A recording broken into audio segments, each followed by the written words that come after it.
राम राम दोस्तों सभी को। दोस्तों जैसा कि सभी को पता है कि दिल्ली के अंदर जो है विधानसभा का इलेक्शन होने वाला है 5 फरवरी को। और 5 फरवरी को इलेक्शन होने के बाद 8 फरवरी को जो उसका जो रिजल्ट है वो आने वाला है। तो इस बार कौन सी जो गवर्नमेंट है वो बन सकती है, क्या यहाँ पर जो है बात करेंगे बीजेपी गवर्नमेंट आ सकती है या फिर देखेंगे कि केजरीवाल की जो गवर्नमेंट है वो जाने वाली है। एक बात कन्फर्म है, पहली लाइन से कह देना चाहता हूँ कि इस बार जो है केजरीवाल की जो गवर्नमेंट है वो कन्फर्म जाने वाली है। तो उसके पीछे कौन कौन से पॉइंट है उनके बारे में डिस्कस करेंगे कि क्या पॉइंट्स रहेंगे, कौन से मुद्दे रहने वाले हैं जिसके कारण जो गवर्नमेंट है वो इस बार रिपीट नहीं होगी। और यहाँ पर जो कितनी सीटें जो है बीजेपी को मिलेंगी, कितनी केजरीवाल को मिलेंगी और कितनी कांग्रेस को मिलेंगी, तो इसके बारे में भी क्या है एक अलग से सेपरेट वीडियो बनाएंगे। तो उसमें जानेंगे कि जो कितनी कितनी जो सीटें हैं वो आ सकती है। क्योंकि बात करें, मैंने यहाँ पर जो प्रेडिक्शन की थी जैसे कि हरियाणा के इलेक्शन को लेकर, महाराष्ट्र के इलेक्शन को लेकर, मध्य प्रदेश और राजस्थान और साथ के साथ जो एमपी के इलेक्शन हुए थे प्रधानमंत्री पद के लिए, तो उनमें जो प्रिडिक्शन थी वो बिल्कुल एग्जैक्ट थी। हालांकि जो चैनल है मेरा वो डिलीट हो चुका है, लेकिन एक नए तरीके से जो है जानेंगे कि कितनी सीटें आएंगी, उसके लिए जो अलग से जो वीडियो है वो बनाएंगे। लेकिन आज बात करेंगे एक छलावा, यानी कि केजरीवाल क्या एक छलावा है, तो उसके बारे में डिस्कस करेंगे कि यहाँ पर जो कौन कौन से मुद्दे हैं लोगों के बीच जिनके कारण जो उसकी गवर्नमेंट है वो इस बार नहीं आ रही, कन्फर्म है, डेड श्योर है ये चीज़। तो जैसा कि सभी को पता है कि जब पार्टी नहीं बनी तो किस तरह से केजरीवाल ने लोगों को जो बहकाया था, यानी कि कोई ये मान के चल सकता है कि एक पढ़ा लिखा आदमी, उसकी एक तरफ से शर्ट पैंट के अंदर है, एक तरफ से बाहर निकली हुई है, पैरों में जो है बाथरूम चप्पल है, गाड़ी के नाम पर कुछ नहीं है, यानी कि किस तरह से लोगों को बहलाया फुसलाया और उसके बाद किस तरह से जो लग्जूरियस लाइफ है वो जी। तो कहीं ना कहीं लोगों को अब वो समझ में आ चुका है कि केजरीवाल जो कह रहा है वो बिल्कुल एक तरफा झूठ है। तो कौन कौन से मुद्दे रहने वाले हैं उनका जिक्र करेंगे, जिसमें मेनली रहने वाले हैं 6 से 7 जो मुद्दे हैं उसमें डिस्कस करेंगे। पहले नंबर पर पूर्वांचल के जो वोटर्स हैं उनका मुद्दा यानी कि पूर्वांचल की बात करें तो जो यूपी है, यूपी का ईस्टर्न वाला पार्ट और बिहार का जो है वेस्टर्न पार्ट, यानी कि ये जो जो हिस्सा है उसको हम पूर्वांचल के नाम से जानते हैं। और यहाँ के जो वोटर्स हैं उन वोटर्स का कहीं ना कहीं जो है अहम रोल रहने वाला है इस बार। क्योंकि बात करें 2020 की कोरोना के टाइम की, तो उस टाइम पर जब कोरोना चला हुआ था तो यहाँ से पूर्वांचल के जो लोग थे वो काफ़ी लोग यहाँ पर दिल्ली के अंदर आते हैं, यहाँ पे काम करते हैं और यहीं पे रहते हैं। तो कहीं ना कहीं जो 2020 में कोरोना चला था तो उस टाइम पर केजरीवाल ने इनको यहाँ से अपनी डीटीसी की जो बसें थी वो लगाकर और उनको वापस क्या है जो यूपी दिल्ली का बॉर्डर है वहाँ पर छोड़ दिया था कि कहीं पर जाओ, हमें तुमसे कोई मतलब नहीं है, बस दिल्ली के जो लोग हैं हम उन्हीं के लिए। यानी कि कहीं ना कहीं इनका जो प्रोपेगेंडा चलता है कि भाई हम सभी के लिए काम करेंगे, वो एक तरह से एक्सपोज हो गया था।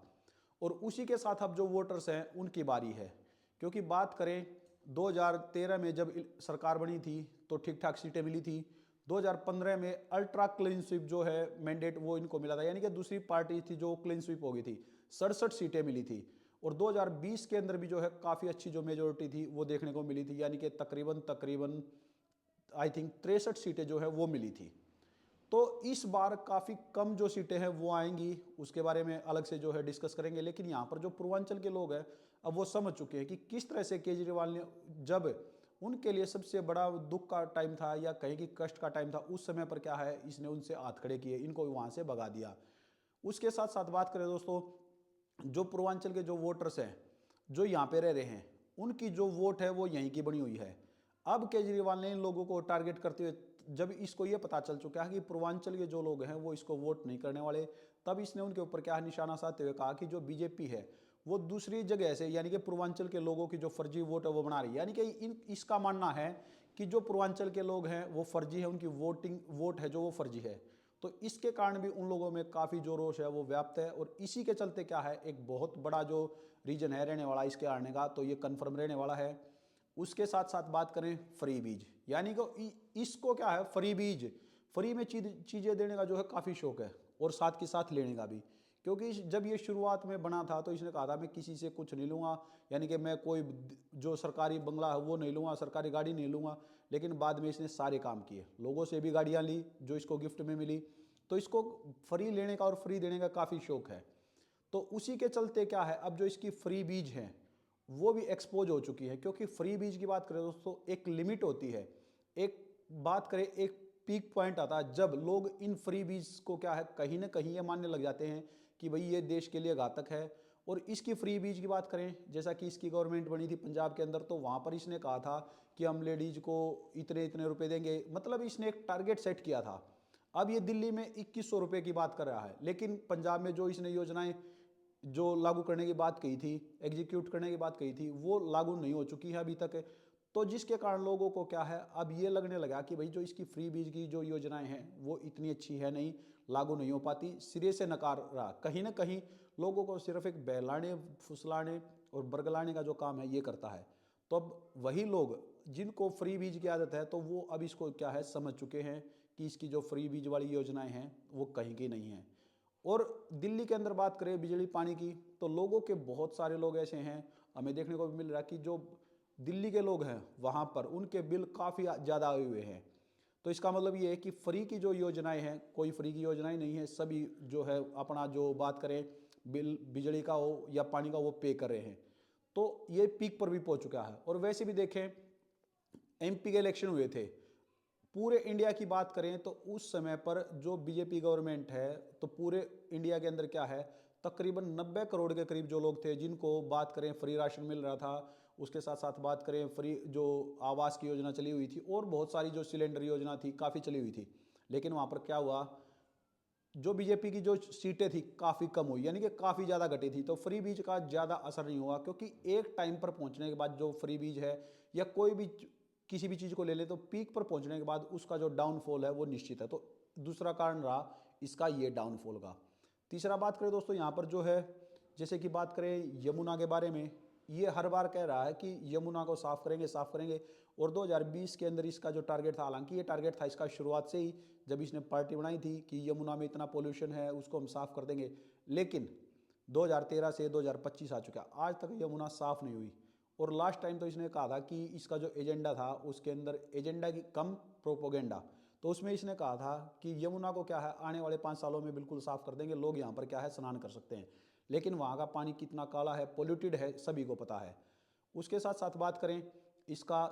जो दारूबाज घोटाला, यानी कि इसका जो शिक्षा मंत्री मनीष सिसोदिया, जो खुद को क्या है सबसे एजुकेटेड मिनिस्टर भी बोलता है कि उसने स्कूल बना दिए बना दिए, कोई स्कूल नहीं बनाए गए। स्कूल पहले से ही थे, ठीक है, उनका रेनोवेशन हो सकता है किया लोगों को दिखाने के लिए। उसके अलावा बात करें यहाँ पर जो शिक्षा मंत्री खुद दारू के घोटाले में है और खुद भी क्या है ये दारू के घोटाले में है, यानी कि दोनों के दोनों जो हैं, इसका शिक्षा मंत्री और खुद जो चीफ मिनिस्टर है वो दारू घोटाले में फंसे हुए हैं। तो कहीं ना कहीं लोगों को लगने लगा कि सिर्फ और सिर्फ क्या है लोगों को पागल बनाया जा रहा है, मूर्ख बनाया जा रहा है, और उनकी जो वोट है वो कहीं ना कहीं क्या है एक तरह से हथियाई जा रही हैं।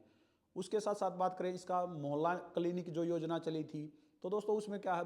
बहुत कम लोगों को ये पता है कि जो मोहल्ला क्लिनिक था उसके अंदर हर दिन एक डॉक्टर कम से कम 500 से 600 मरीज देखे जा रहे हैं, यानी कि इनका कहना था कि 500 से 600 जो मरीज है वो देखे जा रहे हैं। लेकिन वहाँ की बात करें सब कुछ फर्जी था। जब वहाँ की जो है जांच की गई तो ये पता चला कि हर मोहल्ला क्लिनिक के अंदर हर दिन कम से कम 5-10, मैक्सिमम की बात करें 20-25 जो लोग हैं वो पहुंच रहे थे। लेकिन वहाँ पर जो दवाइयाँ थी, दवाइयों को जो लिखा गया था कि इतनी दवाइयाँ दी जा रही हैं लोगों को, 500 से 600 लोगों को, यानी कि तकरीबन तकरीबन ये मान के चलें कि 500 लोगों की जो दवाई थी वो फर्जी दिखाई जा रही थी। जबकि जो कंपनीज हैं जो जिनको इसने टेंडर दिया था दवाई बनाने का, उनको काफ़ी ज़्यादा जो मोटी रकम है वो दी गई थी, क्योंकि उसके बदले जो यहाँ पर इसके मोहल्ला क्लिनिक में दिखाया गया था भाई लोगों को इतनी दवाई दी जा रही है, लेकिन इतनी दवाई एक्चुअल में नहीं दी गई थी। तो कहीं ना कहीं उससे काफ़ी मोटा जो कमीशन है, बात करें मोहल्ला क्लिनिक के जो दवाइयाँ बनती है जहाँ पर जिन फैक्ट्रीज के अंदर, उनसे केजरीवाल को आ रहा था। तो एक इसका क्या है घोटाला ये एक्सपोज हुआ था। उसके साथ साथ बात करें दोस्तों यहाँ पर जो है मुस्लिम फैक्टर्स, मुस्लिम वोटर्स की बात करें तो मुस्लिम वोटर्स क्या है कहीं ना कहीं अब जो है बीजेपी की तरफ बात करें जाएंगे, या फिर जो कांग्रेस, या फिर जो है आम आदमी पार्टी। अब यहाँ पर बात करें दोस्तों जो है कांग्रेस, कांग्रेस की बात करें तो कुछ ना कुछ जो सीटें हैं वो यहाँ पर लेने वाली है, और उसके बारे में डिस्कस करेंगे। जैसे कि मैंने कहा था कि अलग वीडियो बनाएंगे उसमें डिस्कस करेंगे कि कौन सी पार्टी कितनी सीटें विन कर रही है। तो यहाँ पर बात करें मुस्लिम वोटर्स का जो एक फैक्टर है वो रहने वाला है, क्योंकि अब जो पिछले 2 प्लान में बात करें इसको काफ़ी ज़्यादा मुस्लिम वोट गया था, वो गया था जहाँ पर कांग्रेस कमज़ोर हुई थी। लेकिन इस बार कांग्रेस की जो पोजीशन है वो कुछ ना कुछ यहाँ पर दिल्ली के अंदर सुधरने वाली है, यानी कि यहाँ पर जो मुस्लिम वोट है वो बंटने वाले हैं और वो जाएंगे कांग्रेस को, कुछ जाने वाले हैं, हालांकि कुछ इस पार्टी को मिलेंगे, यानी कि केजरीवाल को भी क्या है यहाँ पर मिलने वाले हैं, लेकिन असदुद्दीन ओवैसी की जो पार्टी है कुछ वो वोट जो है वहाँ भी जाएंगे, यानी कि ये वोट बंटने वाले हैं, जिसके कारण सबसे एक कहें कि जो डाउनफॉल है या ड्रॉबैक है वो रहने वाला है आम आदमी पार्टी को। हालांकि जो बीजेपी है उसको तो मिलने वाले नहीं है, लेकिन कहीं ना कहीं इसका जो डाउनफॉल है यहाँ से क्या हमें देखने को मिलेगा, ये भी एक फैक्टर होने वाला है। उसके साथ साथ बात करें दोस्तों इसका शीश महल, जब ये पहली बार बना था चीफ मिनिस्टर तो इसने कहा था कि ये कुछ भी नहीं लेगा, लेकिन अब इसने क्या कोरोना के टाइम में 100 करोड़ का जो बंगला था वो तैयार करवाया था और उसकी काफ़ी सारी जो वीडियोज हैं वो हमें क्या है यूट्यूब पर, इंटरनेट पर, काफ़ी जगह पर जो है देखने को मिल रही है, सोशल नेट जो साइट्स हैं उसके ऊपर। तो अब लोगों को ये भी पता लगा कि भाई ये कितनी लग्जरियस लाइफ जी रहा था और दूसरों को क्या है मूर्ख बना रहा था। साथ की साथ बात करें और एक इसका एजेंडा है पीएम मोदी को लेकर, उस हर बात पर बुरा भला कहना है वो है, हर किस वीडियो में बात करें तो इसको क्या है सिर्फ एक ही आदत है कि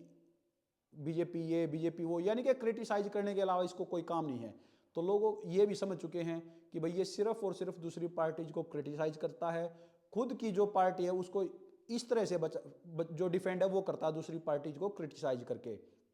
उसके साथ साथ बात करें दोस्तों एक मुद्दा रहने वाला है जो हरियाणा और महाराष्ट्र के अंदर जो काफ़ी बड़ा मैंडेट जो है बीजेपी को मिला है, तो उसका भी असर यहाँ पर होने वाला है, क्योंकि हरियाणा के साथ लगता जो है दिल्ली है का जो बॉर्डर है वो शेयर करती है दिल्ली,